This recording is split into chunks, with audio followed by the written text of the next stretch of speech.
भक्तोसी में सखा, वहाँ पर अब सखा को भक्त कह दिया भगवान ने, तुम मेरे भक्त, भक्त मतलब प्रेमी हो। भक्तोसी में सखा चैति रहस्यम ही तद उत्तम, कि ये उत्तम रहस्य, अब तुम भक्त हो गए, प्रेमी हो गए, इस कारण से मैं तुमको ये रहस्यमयी बातें बताता हूँ। आगे भी सर्वगुह्यतमं भूयः शृणु मे परमं वचः इष्टोऽसि मे दृढ़म् इति ततो वक्ष्यामि ते हितम्। इष्टोऽसि, तुम मेरे इष्ट हो, मेरे प्रिय हो, इसलिए गुह्यतमं भूयः शृणु, और अधिक विस्तार से मैं ये गुह्यतमं विद्या, गुह्यतम मतलब गोपनीय विद्या, मैं तुमको देता हूँ। तो यहाँ पर भी प्रीति के कारण यहाँ पर गुह्यतम विद्या दे रहे हैं। तो जहाँ पर प्रीति होती है वहाँ पर तो हृदय के उद्गार खुले ही जाते हैं, न चाहते हुए भी कुछ राज की बातें मुख से निकल ही जाती है। और जहाँ प्रीति नहीं होती है व्यक्ति डरता है बताने में, और जहाँ प्रेम आता है तो फिर सारी विद्याएं जो है भगवान ने खोल दी। और इसलिए श्रद्धानात्मत परमा भक्तास्ते अतीव में प्रिया, कई जगह भगवान ने प्रिया प्रिया करके शिष्यस्ते हम, ऐसा करके भगवान ने बार बार ये दर्शाया कि अब तुम मेरे परम प्रिय हो गए, इस कारण से मैं तुमको गुह्यतम विद्या, अत्यंत गोपनीय विद्या का उपदेश तुम्हारे को करूँगा। तो इस प्रकार से भगवान ने यहाँ पर प्रेम के कारण जो हृदय के उद्गार निकले वो गीत रूप में निकले, इसलिए इसको गीता कहा जाता है। तो गीता का हमने तात्पर्य करने के लिए ये सब बताया।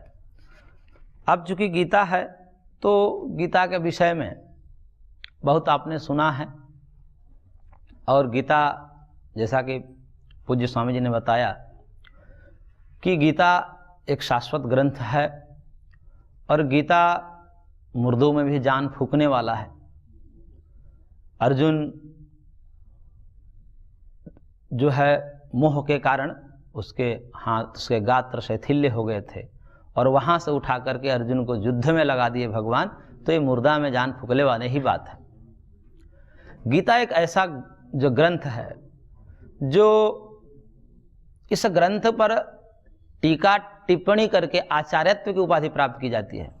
जितने भी आचार्य हुए हैं गीता पर टीका टिप्पणी करके व्याख्या करके आचार्यत्व की उपाधि हासिल किए गए। यानी कि जिन्होंने गीता पर कुछ बोला, कुछ लिखा, इसका मतलब कोई सामान्य व्यक्ति नहीं हुआ। तो गीता व्यक्ति को लौकिक कामना को भी पूर्ति करती है, ख्याति भी प्राप्त कराती है कि बड़े विद्वान हैं, बड़े ज्ञानी हैं। ये गीता का प्रताप है। आज कोई गीता पर बोल दे, कोई लिख दे, तो उसका जो है बड़ा नाम हो जाता है, भाई इन्होंने, इनकी गीता पर पकड़ है, गीता पर इन्होंने व्याख्या की है। तो व्याख्या करने मात्र से व्यक्ति इतना प्रशंसित हो जाता है, तो गीता के आचरण करने पर व्यक्ति कितना प्रशंसित होगा, ये तो इस पर आचरण करने वाला व्यक्ति ही समझ सकता है। अब परंतु इसमें बहुत सारी बातें हैं जो सुना है हमने, क्योंकि गीता एक महासागर है। उस सागर में जो है जो व्यक्ति डुबकी लगाता है रत्न ही उसके हाथ लगते हैं, और विभिन्न रत्न हाथ लगते हैं, इसलिए अलग अलग प्रकार से बोलने के कारण और सामान्य जनमानस में ये मतभेद हो जाता है कि आखिर गीता का स्वरूप क्या है। अब ये कोई गीता के लिए प्रशंसा का विषय है, ये गीता के लिए कोई संकुचित विषय नहीं है, निंदा का विषय नहीं है कि ऐसा क्यों हुआ, लोगों ने ऐसा क्यों किया। किसी ने कहा कि गीता ज्ञान योग है, ज्ञान योग का मतलब संन्यास योग, कि गीता का तात्पर्य है, गीता का अंतिम तात्पर्य है कि आपको संन्यास लेना पड़ेगा, अंत में सब कुछ छोड़ करके भगवान के शरण में जाना पड़ेगा। किसी ने कहा कि नहीं, गीता जो है भक्ति योग है, गीता में भक्ति योग का वर्णन है कि आप जो है सब कुछ छोड़ छाड़ करके राम नाम करिए। तस्मात् सर्वेषु कालेषु माम अनुस्मरन् युध्येच, और भक्ति योग नाम से तो 12वां अध्याय पूरा भक्ति योग ही है। तो इस प्रकार से ज्ञान योग, भक्ति योग, किसी ने कहा कि कर्म योग है गीता, क्योंकि गीता में भगवान ने अर्जुन को कर्म में लगाया है। तब ज्ञान योग, भक्ति योग और कर्म योग, ये 3 मार्ग है। वस्तुतः मार्ग 2 ही है भगवान के द्वारा। आगे कहेंगे भगवान गीता में कि लोकेस्मिन् द्विधा निष्ठा पुरा प्रोक्ता मया नघ, कि इस लोक में 2 ही निष्ठाएं, मतलब निष्ठा मतलब मार्ग, ज्ञान योगे न सांख्या नाम, कर्म योगे न योगी नाम, कि ज्ञान मार्गियों का जो सांख्य मार्गी कहते हैं, जो ज्ञान योग है, जो संन्यास योग है, जिसको निवृत्ति मार्ग कहते हैं। निवृत्ति मार्ग का मतलब कि सब कुछ घर गृहस्थी छोड़ करके संन्यास ले लीजिए और गुफा में बैठ करके ध्यान धारणा करिए, भगवान की उपासना करिए, इसको निवृत्ति मार्ग कहते हैं। और प्रवृत्ति मार्ग को कर्मयोग कहते हैं कि कर्म में लगते हुए भगवान को जो है प्राप्त करिए, कर्म को छोड़िए मत, ये कर्मयोग है। तो लोकेस्मिन द्विधा निष्ठा, दो प्रकार की निष्ठा है। तो प्रेम जो है, जो भक्ति योग जो कहा जाता है, वो दोनों तरफ अन्वित है, यानी कि ज्ञान में भी भक्ति है और कर्म योग में भी भक्ति है। क्योंकि भक्ति के बिना, प्रेम के बिना न ज्ञान ठहर पाएगा और न ही कर्म ठहर पाएगा। जब हमको अपने कर्म में प्रीति ही नहीं होगी, जब हमने अपने कर्म में श्रद्धा ही नहीं होगी, तो कर्म क्या टिकेगा। इसलिए महर्षि पतंजलि ने एक बहुत बढ़िया सूत्र दिया। उन्होंने कहा कि श्रद्धा वीर्य स्मृति समाधि प्रज्ञा पूर्वक इतरेषाम। श्रद्धा को उन्होंने पहले कहा और श्रद्धा से कहा कि उन्हें वीर्य, वीर्यम उत्साह, वीर्य का मतलब उत्साह, जिसको जिस कर्म में श्रद्धा होगी वो उसमें उत्साहित होगा। ऐसे व्यक्ति को जैसे जिसमें श्रद्धा नहीं हो, पढ़ाई में किसी की श्रद्धा नहीं, किसी बालक की, और उसे बार बार कहना पड़ता है कि बच्चा पढ़ो, फिर भी वो नहीं पढ़ता। और एक पढ़ाकू बालक होता है, उसको कहना नहीं पड़ता, उसको पढ़ाई में इतनी श्रद्धा है कि वो उसको कहना पड़ता है कि कुछ खेल भी लिया करो, कुछ बाहर जाओ खेलो, ये किताब ज़्यादा पढ़ना ठीक नहीं है। किसी को कहा जाता है कुछ सीख लो, कुछ संगीत सीख लो, कुछ गायन विद्या सीख लो, कुछ स्किल सीख लो, तो नहीं सीखता। और किसी की इतनी श्रद्धा होती है कि उसको कहना नहीं पड़ता, वो गाता ही रहता है, वो बजाता ही रहता है, कुछ भी पकड़ लेता है, थाली ही पकड़ लेगा वही बजाने लगेगा, एक डब्बा ही पकड़ लेगा वही बजाने लगेगा। तो जो श्रद्धा जिस कर्म में होगी, वो श्रद्धा से उत्साह आएगा, और उत्साह के कारण जो है वो निरंतर चलेगा, वो कर्म निरंतर चलेगा। उस कर्म में कभी वो कर्म कभी खंडित नहीं होगा, वो अखंड हो जाएगा। तो श्रद्धा जो है वो मूल है। तो इसलिए जो प्रेम है वो क्या है, श्रद्धा ही तो है, प्रेम श्रद्धा है। तो वो जो है प्रेम दोनों तरफ है, इसलिए दो ही मार्ग कहा। ये तीन मार्ग हमने सुना है, ज्ञान योग, भक्ति योग और कर्म योग, लेकिन भगवान के मुख से केवल दो ही निकला है। इसका मतलब भक्ति योग कहाँ है, तो भक्ति योग दोनों तरफ अन्वित है। ज्ञान भी भक्ति पर टिका है और कर्म भी भक्ति पर टिका हुआ है। तो इसलिए भक्ति मूलक ज्ञान योग है और भक्ति मूलक कर्म योग है। तब दो मार्ग से सब हमने भक्ति को दोनों तरफ कर दिया, इसलिए भक्ति वाले की संख्या इस भारत में ज़्यादा है, भक्ति संप्रदाय ज़्यादा है। लेकिन गीता की जो व्याख्या है वो जो सर्वमान्य हुई है वो ज्ञान मार्गियों की, निवृत्ति मार्गियों की, संन्यास मार्गियों की। भक्ति वाले फॉलो तो करते हैं, परंतु गीता का जहाँ व्याख्यान जब कोई करने वाला होता है, जहाँ गीता पढ़ाई जाती है, वहाँ ज्ञान मार्ग वाले की पढ़ाई जाती है। कर्म वाले को तो जो है कर्म योग के विषय में लोकमान्य बाल गंगाधर तिलक ने लिखा है, लेकिन उनकी भी जो है उस प्रकार से प्रचार प्रसार नहीं हो पाया।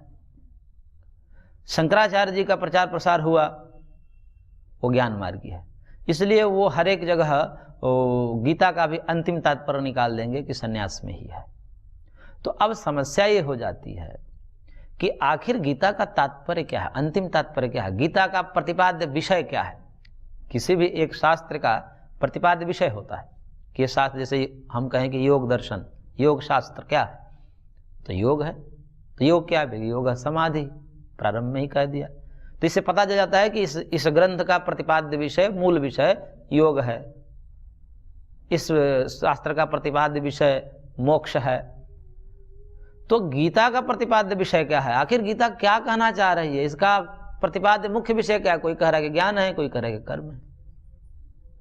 तो इसके लिए शास्त्रों ने ही, क्योंकि शास्त्र में सब चीज इसकी प्रक्रिया भी बताई गई है, किसी ग्रंथ का प्रतिपाद्य विषय निकालना हो तो कौन से टेक्निक है जिसके माध्यम से उसको पढ़ करके आप निकाल सकते हो कि इसका मुख्य प्रतिपाद्य विषय क्या है।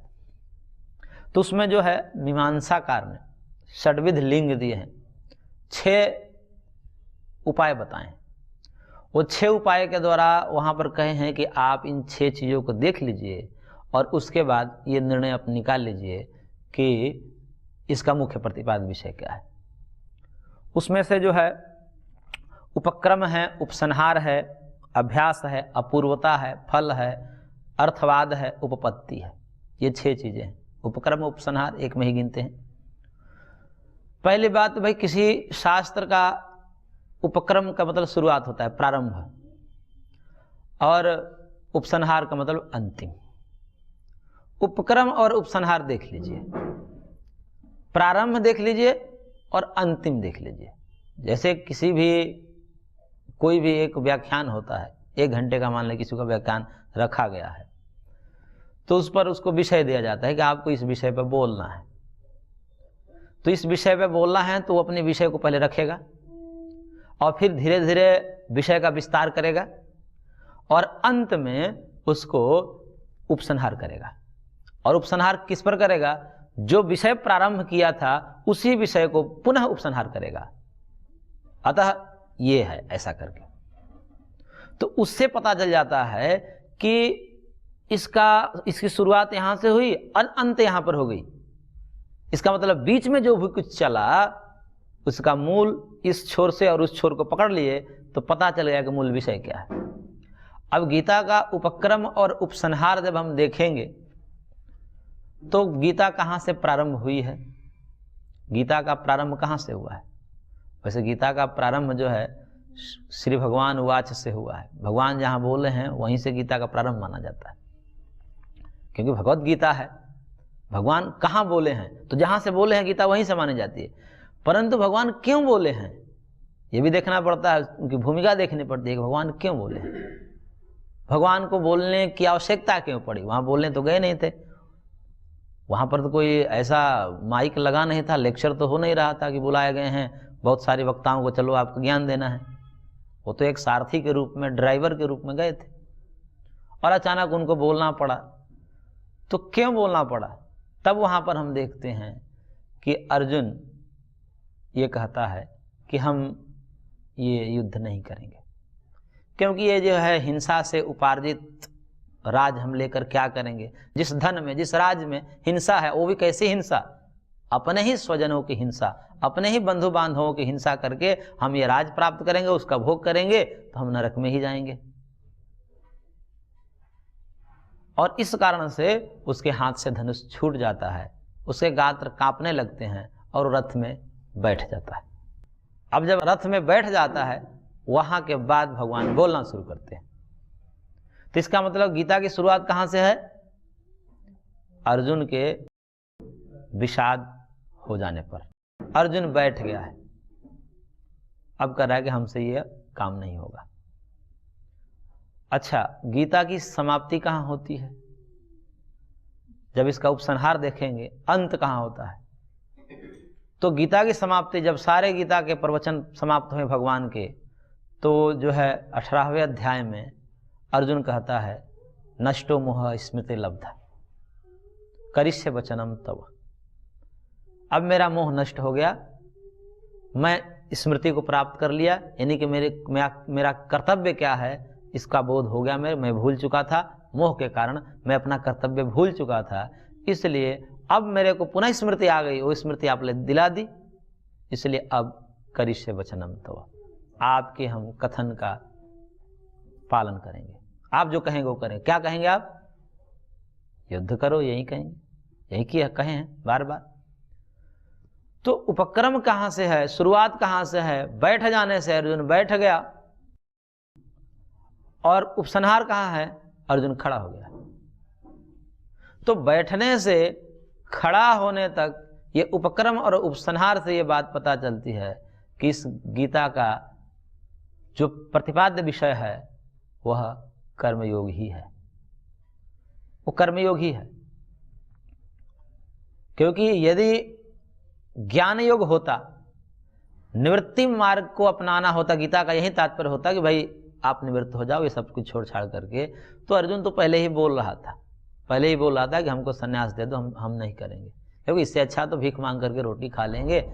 अपने ही बंधुओं को, अपने बांधवों की हत्या करने से अच्छा भीख मांग कर हम रोटी खा लेंगे, पर ये कर्म हमसे, ये कुकर्म नहीं होगा। तो भगवान उसी समय कहते थे कि चलो ठीक है, चलो मुंड मुड़ाओ और तुमको सन्यासी बना देते हैं, जाओ राम राम करो। परंतु ऐसा नहीं किया। उसके लिए 18 अध्याय में भगवान ने उसको जो है गीतामृत का पान कराया और उसको खड़ा किया। तो इससे क्या तात्पर्य निकला कि गीता का मुख्य उद्देश्य जो है निवृत्ति नहीं है, कर्म संन्यास नहीं है, अपितु कर्म में लगाना है। अब कर्म में लगाना है तो कर्म में तो सब लगे हुए हैं, कर्म में सब लगे हुए हैं, सब लोग तो कर्म में लगे हुए हैं, तो क्या इसी तरह कर्म में लगना है? तो करेगी नहीं, ये कर्म योग है। कर्म योग में योग शब्द बहुत मार्मिक है। कर्म का मतलब सामान्य कर्म, शरीर से जो भी हम कर्म कर रहे हैं, वाणी से जो भी कर्म कर रहे हैं, मन से जो भी कर्म कर रहे हैं, वो सब कर्म के अंतर्गत आते हैं। लेकिन कर्म योग में योग शब्द डाला, कर्म नहीं है, कर्म में लगाना मात्र नहीं है, अभी तो कर्म योग में लगाना भगवान का उद्देश्य है। इसलिए जब उसके अध्याय की परिसमाप्ति में देखेंगे, प्रत्येक अध्याय की समाप्ति में वो जो संकल्प है, जो पुष्पिका दी जाती है, ओम तत्सदिति श्रीमद् भगवद गीतासु उपनिषत्सु ब्रह्म विद्यायाम योग शास्त्रे। तो योग शास्त्रे, योग है ये। तो अब योग शास्त्र में जो योग शब्द है ये महत्वपूर्ण है कि योग क्या है। अब इसी योग को समझाने के लिए पूरा सार 18 अध्याय का है भगवान। हालांकि भगवान प्रारंभ में ही बोल दिए समत्वम योग उच्यते। योग का मतलब ये समता बुद्धि है, ये बुद्धि का समत्व है कि बुद्धि को ठिकाने में रखिए, बुद्धि को सम में रखिए। सम का मतलब राग द्वेष से रहित होकर के कर्म करिए, यही कर्म योग है। कहना इतना ही है, राग द्वेष से रहित होकर के कर्म करिए, बस यही कर्म योग है। तो कर्म योग में लगाना है, न कि कर्म में लगाना है। कर्म में लगाने का तात्पर्य था, कर्म योग एक ऐसी युक्ति है। इसमें जो है योग शब्द का जो अर्थ तिलक ने किया है वो बड़ी अच्छी व्याख्या की उन्होंने कहा कि योग का मतलब युक्ति है। योग का मतलब युक्ति, और कर्म योग मतलब कर्म करने की युक्ति। हम कर्म कैसे करें? क्योंकि कर्म में एक दोष होता है। कर्म में एक ये दोष होता है कि जो भी हम कर्म करते हैं वो हमें प्रभावित करता है, वो हमें प्रभावित करता है, कर्म बंधन का कारण बनता है। और कर्म बंधन से ही ये सारे दुख होते हैं। चाहे पुण्य कर्म करे अथवा पाप कर्म करे, पुण्य कर्म भी बंधन का कारण होता है, क्योंकि वो कालांतर में फिर जन्म दिलाने वाला होता है। पुण्य कर्म का फल जो है सुख होता है, पाप कर्म का फल दुख होता है। और ऊर्ध्वं गच्छन्ति सत्पस्थाः मध्ये तिष्ठन्ति राजसाः जघन्य गुण वृत्तिस्था अधो गच्छन्ति तामसाः। ऐसा भगवान आगे कहेंगे कि जो सात्विक धार्मिक व्यक्ति होता है वो ऊर्ध्व लोकों में जाता है, स्वर्गादि लोकों को प्राप्त करता है। जो तामसिक होता है, अधर्मी होता है, अधर्म आचरण करने वाला जो होता है वो अधोगति में जाता है, नरक आदि में जाता है। और जो राजसिक यानी कि मिश्रित कर्म करता है, पुण्य पाप दोनों करता है, वो मनुष्य बनता है। तो यदि पुण्य कर्म भी करे तो पुण्य कर्म करके हम जाते हैं स्वर्ग आदि को जाते हैं। और स्वर्ग आदि में भी कहते हैं क्षीण्य पुण्य मृत्युलोकम विशंति। फिर भगवान कहेंगे कि वहाँ भी पुण्य क्षीण हो जाता है तो फिर मृत्युलोक में आना पड़ता है, फिर वही दुख का चक्कर लगा ही रहता है। इसलिए कहते हैं कि पुण्य भी बंधन का कारण है। अब पाप तो साक्षात बंधन का कारण है, पाप तो दुख का एकदम साक्षात है, तो इसलिए तो बंधन है। लेकिन पुण्य भी बंधन का कारण है, इसलिए कहते हैं कि पाप और पुण्य दोनों बंधन का कारण। फिर करे क्या? तो एक ऐसा कर्म करो कि जो न पुण्य है और न पाप हो। तो कहेगी ये तो ऐसा कर्म कैसे हो सकता है? आप पुण्य कर्म का भी निषेध कर दिया, पाप का निषेध करते तो समझ में आता, पुण्य का भी निषेध कर दिया। तो कहेगी फिर कौन सा कर्म है? तो कहते हैं कि वही निष्काम कर्म है, वही गीता का कर्म योग है। अब निष्काम कर्म में इसका मतलब क्या कि निष्काम कर्म में पाप कर्म को भी सम्मिलित कर दें, राग द्वेष पूर्वक पाप कर्म कर दें, वो भी निष्काम हो जाएगा? करके ऐसा नहीं, कभी हो ही नहीं सकता, क्योंकि पुण्य कर्म करने वाला ही कर्मयोग का अधिकारी है। जो पुण्य आत्मा है, जो धर्मनिष्ठ है, उसी को यह उपदेश दिया जाएगा कि तुम अब इसको भी राग द्वेष रहित होकर करो। पहले कहा जाएगा, उसको लालच दिया जाएगा, देखिए ऐसा करिएगा आपको स्वर्ग मिलेगा, उत्तरोत्तर अच्छी योनि मिलेगी, स्वर्ग में जाओगे, सुख का उपभोग करोगे, यहाँ से भी अच्छा सुख है, ऐसा करके उसको लगाया जाएगा। क्योंकि पहले अधर्म आचरण में था वो, तो उसको वहां से उठाने के लिए पाप से हटा करके पुण्य में लाया गया, लालच दे करके। अब देखा गया कि नहीं, यहाँ भी फंस सकता है, क्योंकि क्या बनेगा, ये पुण्य करके भी स्वर्ग में जाकर देवता बन जाएगा, लेकिन देवता भी नित्य थोड़ी है। समानम जरामरण आदि जम दुखम, महर्षि कपिल सांख्य शास्त्र में कहते हैं कि वहाँ भी मरण और बुढ़ापा लगा ही रहता है, जैसे यहाँ पर बुढ़ापा लगा रहता है। यहाँ का तो बुढ़ापा चलो थोड़ी देर का है, उनकी उम्र ज़्यादा होती है इसलिए बुढ़ापा भी ज़्यादा देर का होता है। अब जितने ज़्यादा बुढ़ापा उतनी बड़ा दुख, तो कह रहे कि स्वर्ग भी कौन सा सुखदायी है। तो इसलिए वहाँ से भी फिर लौटना ही पड़ता है। तो जब इस दृष्टिकोण का विकास होता है, फिर कहते हैं कि फिर क्या करें, हमें तो ये चाहिए, प्रत्येक जीव ये चाह रहा है कि मेरे को कभी दुख ना होवे, मैं सदा सुखी रहूं, एक बार दवाई ले लूं, ऐसी कोई औषधि हो कि एक बार दे दे और एक कह दे डॉक्टर की अब जाइए, होगा ही नहीं रोग आपको। ऐसी औषधि बनी ही नहीं है कि एक बार कोई दे दे और कहे कि अब खत्म, ये रोग है, अब आएगा ही नहीं रोग, जाइए। मान लो कि कोई दे भी दे औषधियाँ, ऐसी बना दे औषधि कि इस जन्म में कोई आपको रोग नहीं होगा, फिर भी क्या वो मृत्यु को रोक सकता है, बुढ़ापे को रोक सकता है, कुछ देर को बढ़ा सकता है। मान लें कि बुढ़ापा का काल कहते हैं कि ये औषधि या बुढ़ापे के देर से बुढ़ापा आए, लेकिन देर से आएगा, आएगा तो सही, बुढ़ापे को कोई रोक नहीं सकता। बुढ़ापे को भी मान लीजिए रोक दे, च्यवनप्राश के द्वारा च्यवन ऋषि को रोक दिया गया मान लीजिए, तो क्या मृत्यु को रोका जा सकता है? और मृत्यु भी एक दुख है। तो फिर कहते हैं कि ये जो मृत्यु है, जन्म है और जन्म मरण का चक्कर है, उसमें पड़ेंगे तो सुख दुख होगा ही, जन्म है तो दुख होगा ही, सीधा सा इसका फंडा है, जन्म होगा तो दुख होगा ही। और फिर ये जन्म क्यों होता है, जन्म का कारण क्या है? तो कहेंगे जो जैसा कर्म करेगा वैसा ही जन्म होता है। पुण्य कर्म करेगा तो अच्छी योनि में जाएगा, पाप कर्म करेगा तो नरक आदि त्रियक योनि, पशु पक्षी इत्यादि कीड़े मकोड़े तक बन जाएगा, उससे भी ज्यादा नरक में चला जाएगा। तो कहीं भी जाइए वहां पर स्वर्ग आदि से भी आवर्तन में दुख है, और स्वर्ग आदि के भी लफड़े आप सब सुनते ही हैं, सब वहां देवासुर संग्राम चलता ही रहता है, वहां भी कहां सुख है।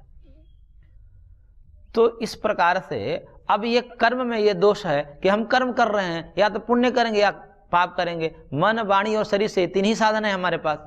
मन से सोचते हैं वो भी कर्म है, वाणी से बोलते हैं वो भी कर्म है, शरीर से जो कुछ सेवा आदि करते हैं वो भी कर्म है। और भगवान आगे कहेंगे कि एक क्षण के लिए भी आप कर्म के बिना नहीं रह सकता कोई भी। ये जो संन्यास की बात की जाती है, निवृत्ति मार्ग की जो बात की जाती है कि कर्म छोड़ दो, संन्यास ले लो, भगवान कहते कर्म संन्यास कौन ले सकता है? उठना भी कर्म है, बैठना ही कर्म है, खाना भी कर्म है, भिक्षा मांगना भी कर्म है। सन्यासी भी है तो एक दरवाजे पर जाकर भिक्षा तो मांगना ही पड़ता है, उसको उतना तो कर्म करना ही पड़ता। यहां तक व्याकरण में तो कह दिया कि सोना भी कर्म है, स्वपीति भी क्रिया है।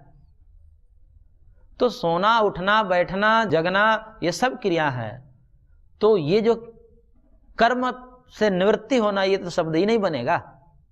कर्म कभी छूट ही नहीं सकते हमसे। तो न कश्चित क्षण भी जातो तिष्ठत्या कर्मकृत।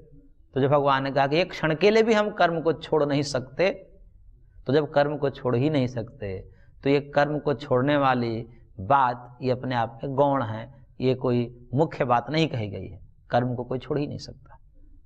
तो अब कर्म को छोड़ ही नहीं सकता, कर्म करना ही पड़ता है, न चाहकर भी कर्म करता है। कोई प्रमादी नहीं होता है। अपेक्षा के प्रमाद करेगा तो प्रमाद भी एक कर्म हो जाएगा, पाप कर्म में गिना जाएगा। तो कोई व्यक्ति चाहे जन्म मिल गया तो कर्म के बिना रह ही नहीं सकता, ना करेगा तो भी पाप कर्म होगा।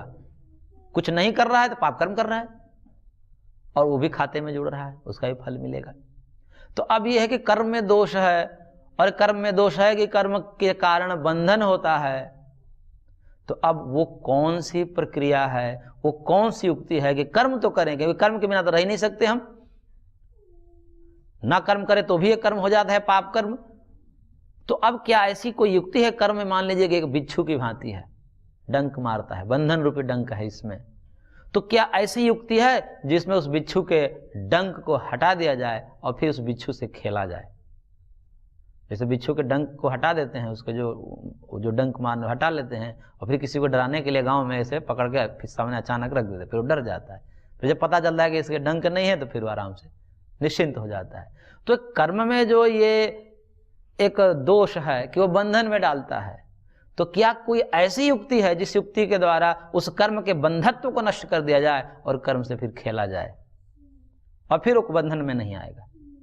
इसके लिए एक बहुत बढ़िया उदाहरण देते हैं कि जैसे कटहल है, तो कटहल की सब्जी आदि बनाते हैं या तोड़ते हैं तो उसमें एक दोष होता है कि चिपक जाता है हाथ में, वो चिपक जाता है हाथ में।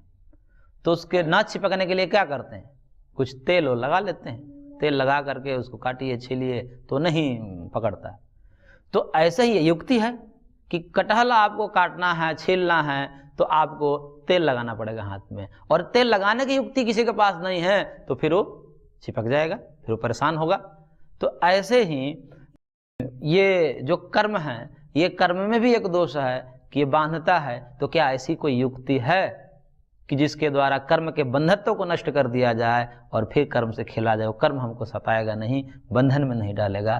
तब कहा गया है कि यही कर्म योग है, यही गीतामृत है जो एक युक्ति बताती है कि कर्म करिए, इस युक्ति से करिए कि वो आपको बंधन में नहीं डालेगा। तो यही कर्म योग है। कर्म योग मतलब कर्म करने की युक्ति, वो युक्ति है समता, बुद्धि का समत्व। तो इस विषय में हम और आगे विस्तार से करेंगे। आज की कक्षा को हम यहीं पर विराम देते हैं।